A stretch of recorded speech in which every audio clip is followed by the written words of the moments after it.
Mchezaji wetu Pacome Zouzoua baada ya kutolewa jana uwanjani kwa msaada wa ambulance alipelekwa moja kwa moja kwenye hospitali ya Aga Khan, na kwa sababu ya jeraha lake kuwa baya kama ambavyo mmeliona, na nisingependa sana kwenda kwenye details kuzungumza kuhusu jeraha lake, tulimpeleka Aga Khan na akaingia moja kwa moja emergency, na jopo la wataalam pale Aga Khan kwa kushirikiana na madaktari wa klabu yetu Young Africans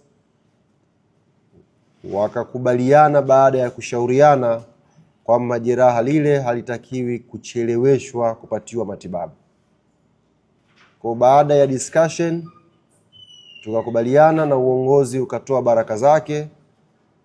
Pacome Zouzoua afanyiwe operation jana kwa ajili ya kupatiwa matibabu. Tunamshukuru Mwenyezi Mungu, majira ya saa 8 usiku operation hiyo ilikuwa imekamilika kwa mafanikio ya 100%, na kwa mujibu wa ripoti ya madaktari watakuwa na wiki 6 za kumwangalia baada ya operation hiyo, ambayo itakuwa ni uangalizi wa awali. Alafu baada ya hapo tutakuja kuwapa taarifa sasa Pacome Zouzoua anaweza kuwa nje ya uwanja.